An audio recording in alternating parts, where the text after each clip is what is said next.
ये आपका दृष्टिकोण था। आप सत्ता में तो आ गए और उस इतिहास को भूल गए कि सत्ता में चले कैसे आप।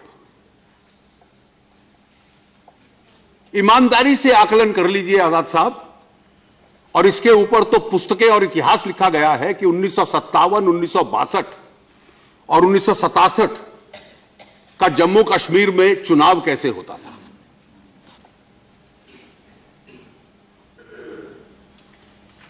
जो कश्मीर घाटी में, और हमारे सदन में माननीय पीडीपी के कुछ सदस्य हैं, वो सब इस इतिहास की पुष्टि करेंगे कि जो प्रमुख विपक्षी राजनीतिक दल था दूसरा, उसके नेता तो जेल में थे, कस्टडी में थे।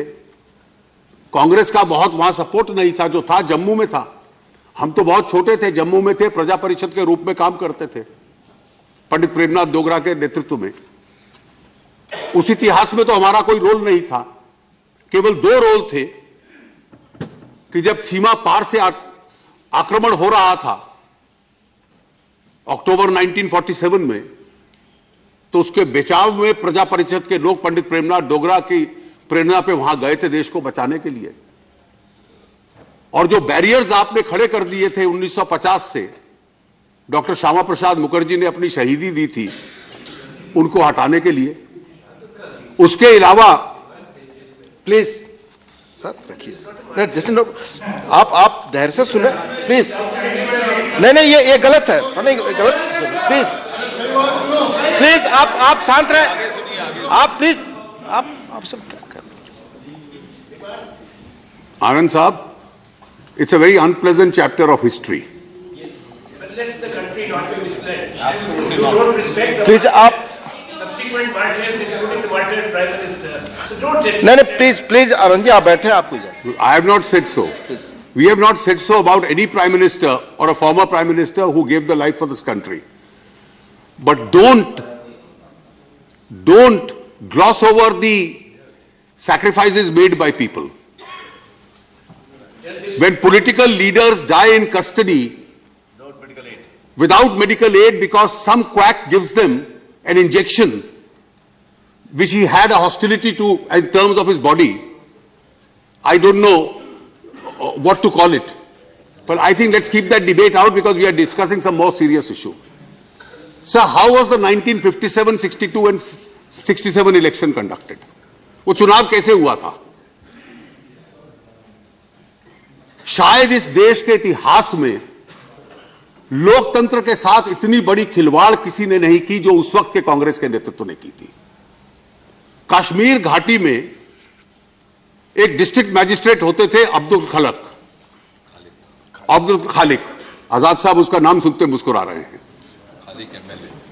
एक कानून बना दिया कि पूरी कश्मीर वैली में सारे नॉमिनेशन केवल एक आदमी के सामने दायर होंगे।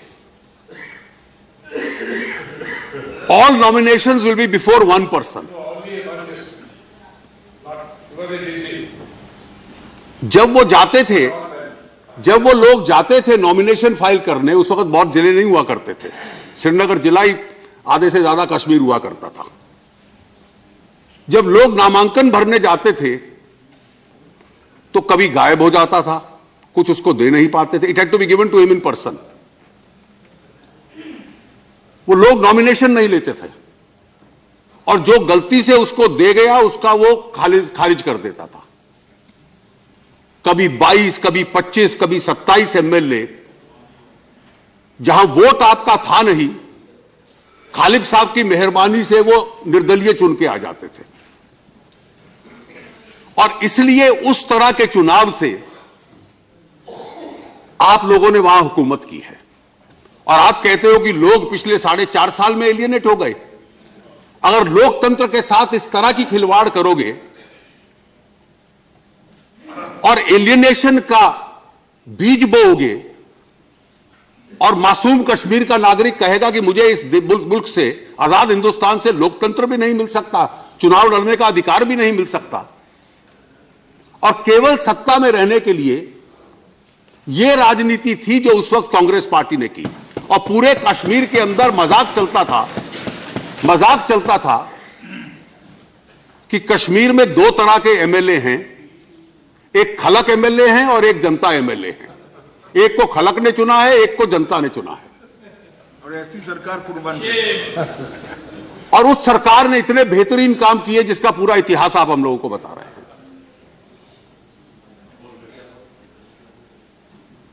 कश्मीर में लोग मानते हैं कि जब मोरारजी भाई प्रधानमंत्री बने तो 1977 का जो चुनाव हुआ कश्मीर के इतिहास में first free and fair election वो था। कांग्रेस के जाने के बाद 77 was the first free and fair election in the history of the valley.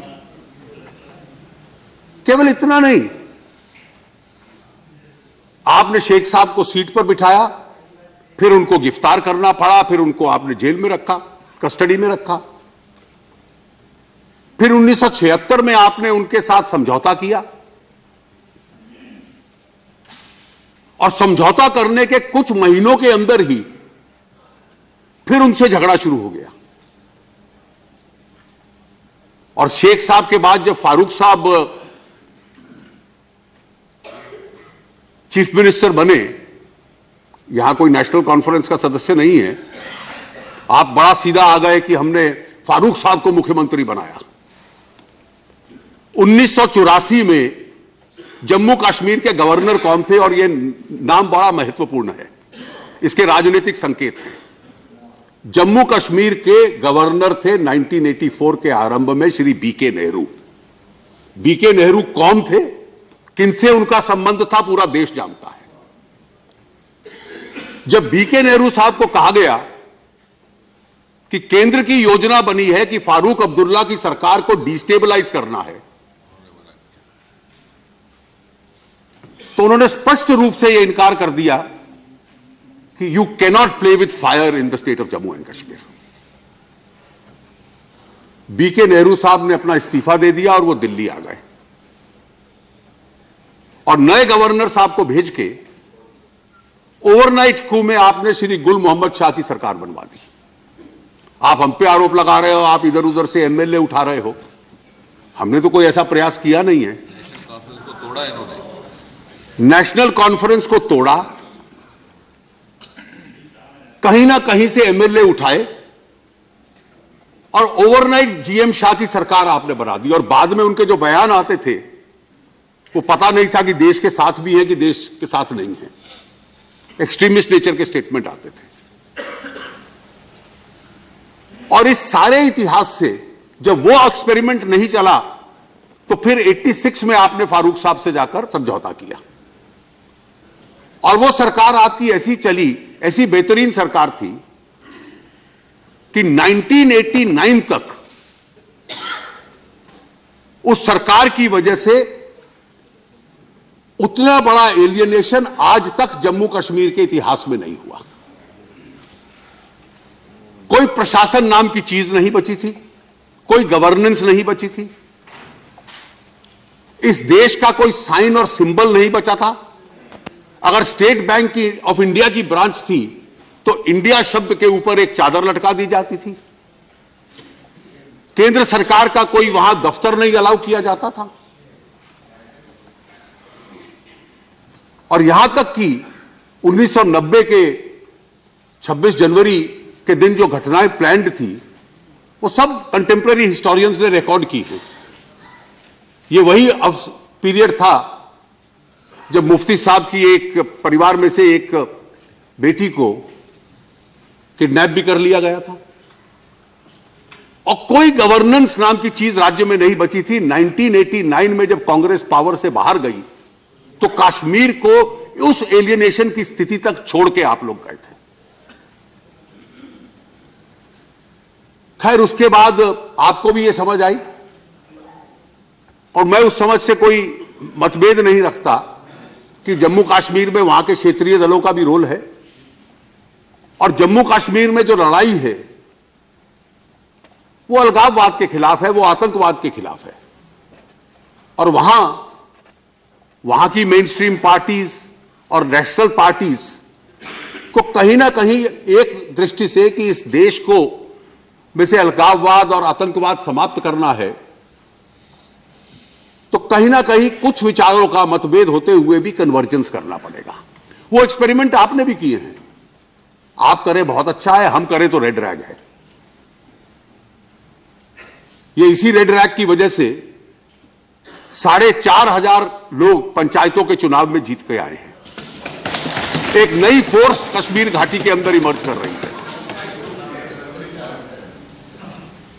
और जिस प्रकार से इस परिस्थिति का वहां पर जनता के अंदर एक आज स्टोन थ्रोइंग की घटनाएं पिछले 6-6.5 महीने से कम साल से कम क्यों हो गई? और केवल इतना नहीं, ये पूरे एलियनेशन का एक इतिहास है, वो नीतियां हैं जो वहां पर बनाई। और आज देश, चाहे आपकी सरकार थी, हमारी थी, हम जूझते थे उससे मुकाबला करने के लिए। आपने जिसको गोल्डन पीरियड कह दिया, उस गोल्डन पीरियड में तो स्टोन थ्रोइंग शुरू हुई थी जब 2008 में। और स्टोन थ्रोइंग शुरू होने के पीछे कारण बड़ा स्पष्ट था। कारण यह था स्टोन थ्रोइंग मूवमेंट के पीछे कि इस देश की भी आतंक और आतंकवादियों से लड़ने की क्षमता सुधर रही थी, चाहे सरकार आपकी हो चाहे हमारी हो। और पूरा विश्व कभी भी इस मूड में नहीं था कि हम स्वीकार करें कि कोई आतंकवाद के आधार पर कहीं विजय प्राप्त कर ले। Nobody can be allowed to enjoy the fruits of terrorism. That's the global mood today.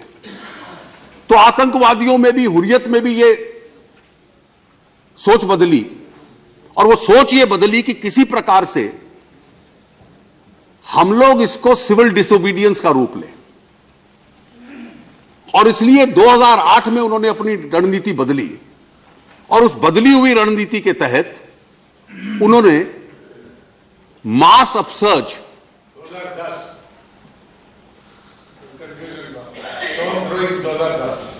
2010 में अमरनाथ था, 8 अच्छा, I am sorry, I stand corrected.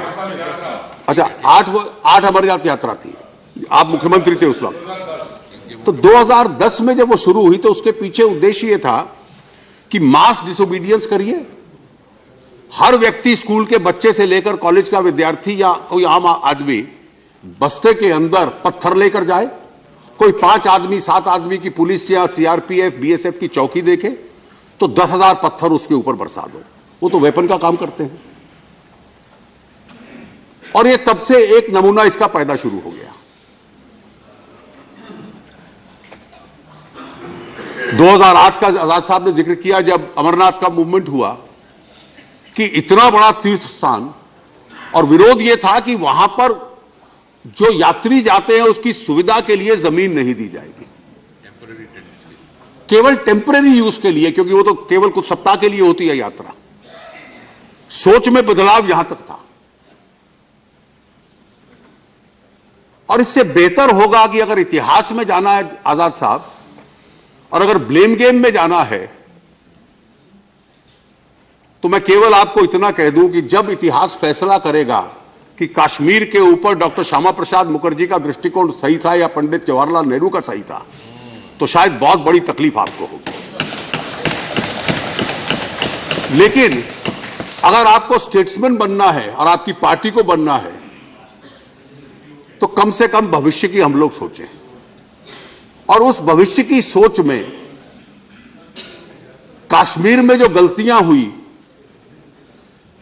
उनसे बाहर निकलकर, उस ब्लेम गेम से बाहर निकलकर वहां अमन, चैन, विकास, डेवलपमेंट किस प्रकार से हो सकता है, इसकी बात हम लोग सोचें तो शायद बेटर होगा। और केवल अगर आपका प्रयास रहेगा कि कोई ना कोई हमारी हिस्टोरिकल मिस्टेक्स को व्हाइट वॉश कर दे, तो वो तो इतिहास का एक अंग बन चुकी है, इस देश का हर नागरिक जानता है, उससे मुक्ति कभी आपको मिल नहीं पाएगी। बहुत बहुत धन्यवाद। प्रोफेसर राम गोपाल यादव जी।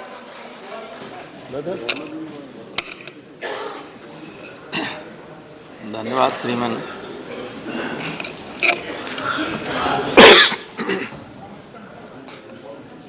इस रिजोल्यूशन पर माननीय नेता प्रतिपक्ष और नेता सदन दोनों लोगों ने विस्तार से कश्मीर के इतिहास के बारे में, कश्मीर के लोगों के विचार के बारे में बात की।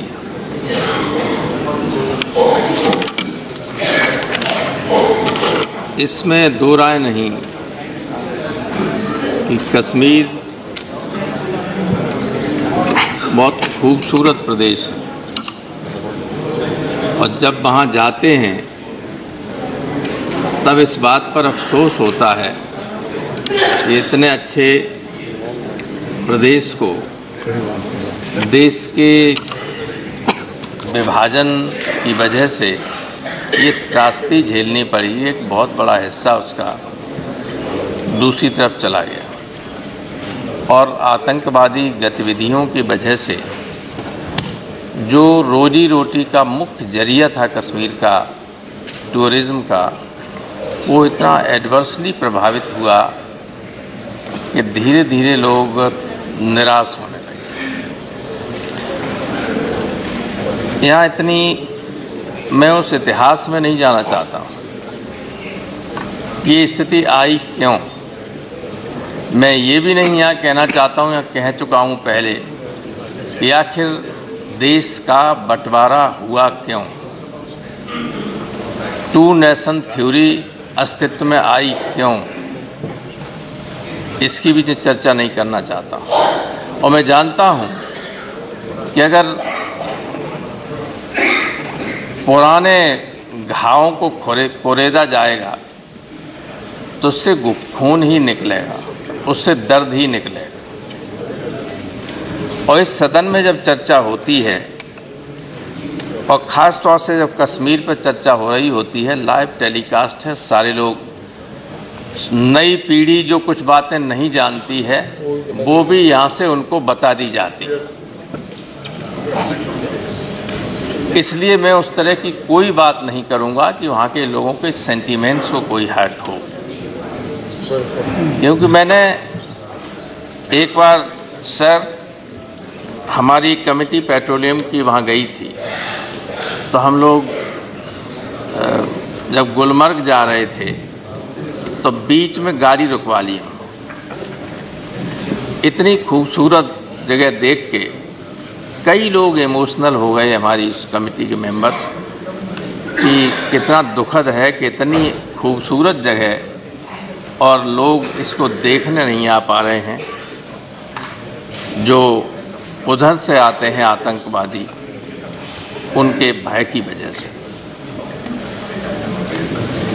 लेकिन ये तमाम तरह के लोग वहाँ हैं जो आज़ाद साहब ने बताया कि ये काम करते हैं। जब टूरिस्ट जाते हैं वहाँ तो उनकी रोजी रोटी उससे चलती है। वो सब दुखी तो हुए ही, लेकिन कई बार निर्वाचित सरकारों को जिस तरीके से हटाया गया, चाहे वो इन्होंने हटाया हो चाहे अब की बार इन्होंने हटाया हो, उसके रिजल्ट कभी अच्छे नहीं आए।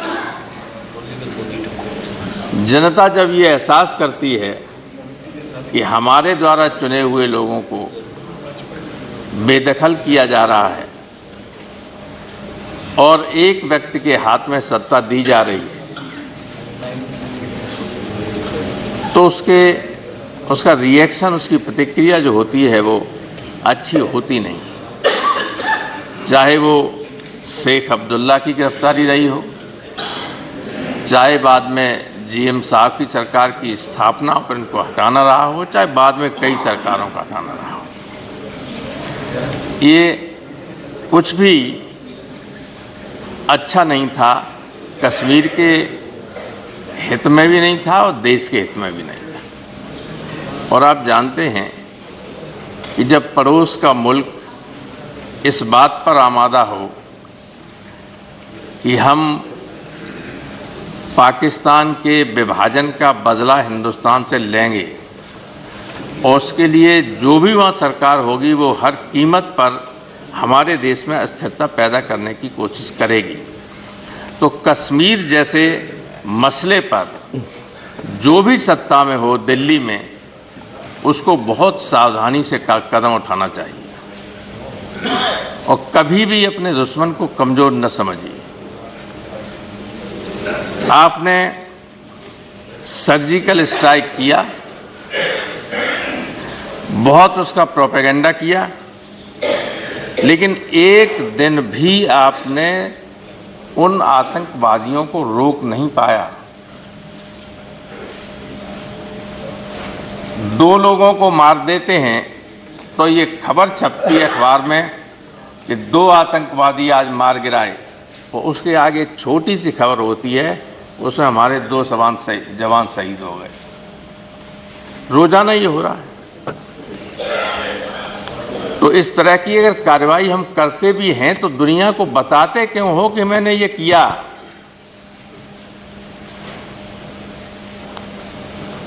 अंतर्राष्ट्रीय राजनीति में और राजनीति का धर्म ये है कि आप कोशिश ये कीजिए कि जो आप करें, दूसरा देश जो है, कोई तीसरा देश जो दोनों के बीच में है, इसके अलावा जो और देश हैं, वो ये न समझे कि भारत अन्याय कर रहा है,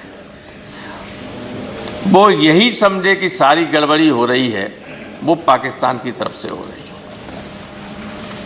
तो सर्जिकल स्ट्राइक का जितना प्रोपेगेंडा किया उसका लाभ हमें नहीं मिला, बल्कि अंतर्राष्ट्रीय जगत में लोग ये एहसास करने लगे कि हिंदुस्तान भी इस तरह की हरकतें करता है।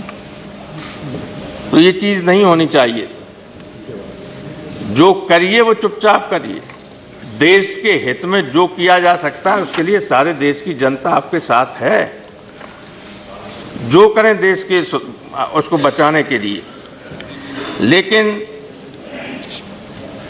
कोई एक काम करें उसको प्रोपेगेट करें, ये ठीक नहीं है। प्रोफेसर साहब, अनुरोध होगा समय 1 मिनट 2-1 मिनट बोलेंगे, हम वैसे नहीं बोल रहे हैं। मैं किसी की आलोचना करना ही नहीं चाहता हूँ।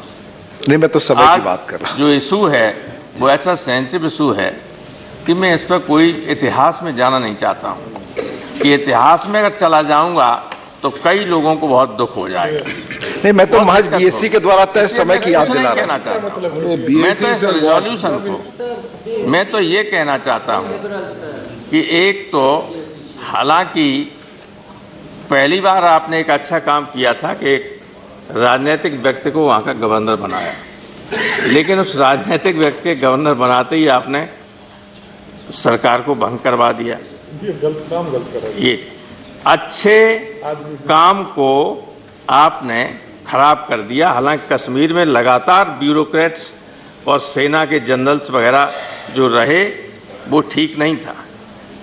पॉलिटिकल लोगों को पॉलिटिकल समझ होती है, उनको गवर्नर बनाना अच्छी बात होती है। और एक गलती आपने ये की, हालांकि मैं बहुत छोटा आदमी हूँ, लेकिन यहाँ तो आपके संरक्षण में ये बात कह ही सकता हूँ कि जो लोग ये कह रहे थे जब चुनाव हुआ कि हम पूरी वैली इसलिए जीते क्योंकि जो सेपरेटिस्ट जो अलगाववादी ताकतें थीं उन्होंने हमारा समर्थन किया।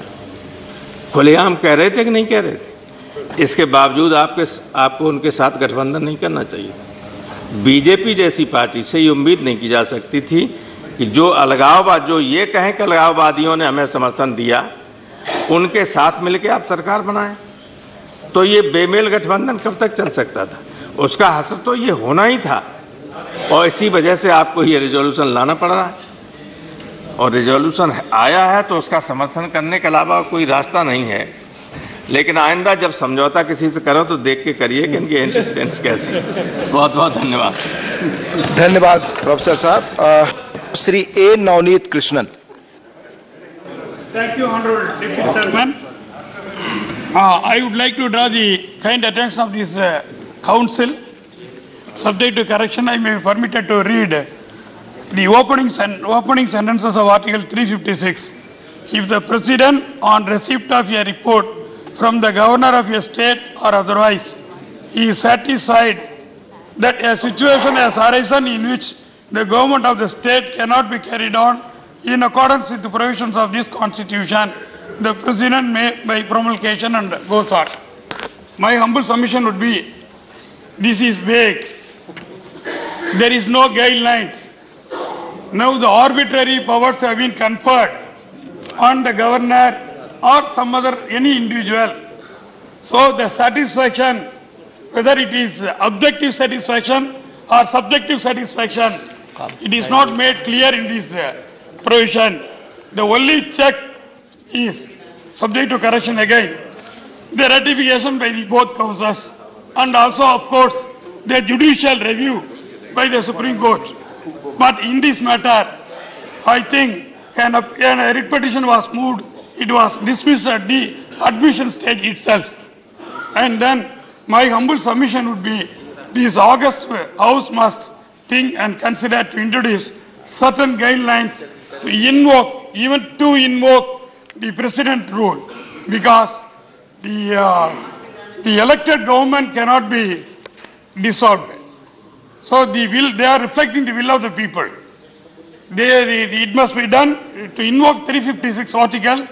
There must be clear-cut guidelines. Without guidelines, definitely, I am of the humble opinion, I have got a very little experience as a politician. The political party at center, so far, to my knowledge goes, it has invoked the Article 356 to further their political interests. Whether it is Congress, whether it is BJP, tomorrow it may be AIADMK. No guarantee about it. So, tomorrow AIADMK will come to power in center. Now, definitely it will happen. Unfortunately, we lost Amma. Otherwise, definitely it would happen. So, the problem is, it is a very serious. My humble submission on satisfaction or satisfied, it is against the concept of rule of law. No, because the states are not able to run the governments freely. Because they are afraid of central government. Huh? You are expressing Then I am expressing the view of all the government. Mr. Navneet Krishna, please address to me. Yes, Please. I'm sorry. No. Please address to me. Please. No. I am afraid of only God. Such senior I'm not members. afraid of anybody on earth. Whatever the result. Mr. Navneet Krishna, please address to me. We are not bothered about. We are afraid of only God. So my humble submission would be, this article is also containing another section, another subclass, namely, this proclamation can be revoked. So even in spite of this ratification by this house and that house, this proclamation must be revoked at the earliest point of time. This is my prayer and request. Thank you, sir. Thank you, Navneet Krishna ji. Now, Sri Derek O'Brien ji. Sir, along with 25 colleagues of mine, members of parliament, both from Lok Sabha and Rajya Sabha, I had the good fortune, we spent 4 or 5 days on a parliamentary tour, standing committee tour in Kashmir, about 4 months ago. And they made 2 requests to us. So I said, the next time I ever speak in parliament, we will try and keep both your requests. Their first request was that whenever Jammu and Kashmir पे चर्चा होता है, जम्मू कश्मीर में चर्चा होता है, लेकिन लद्दाख ले कोई का नाम ले लेता. No, everyone leaves out Ladakh and Leh. So please keep us in mind. So I have kept that first promise. The second promise is, I hope will also be kept because it's a verbal promise. Because today I think in the last 2 days we've seen parliamentary history being created. The defense minister is sitting down in one house while the finance minister speaks on defense. The home minister is sitting down in this house while the finance minister speaks on home. There is a message this, sir. There is a churn happening, and all political observers in Kashmir and around the country are watching this very clearly. And I was just hoping, since the finance minister has handled guest appearance for defense and guest appearance for home, so I've got one suggestion. We didn't disturb anybody. Trinamool doesn't disturb, so let us speak for our 6-7 minutes. Because between the Congress and BJP, they've taken 1 hour. Please address to chair.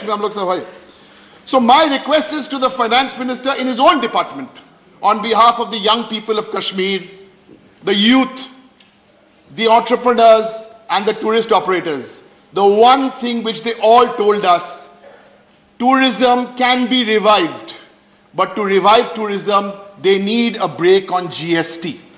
So since the finance minister is not here, maybe the law minister will convey to the defense minister, who will convey to the finance minister that this should be done.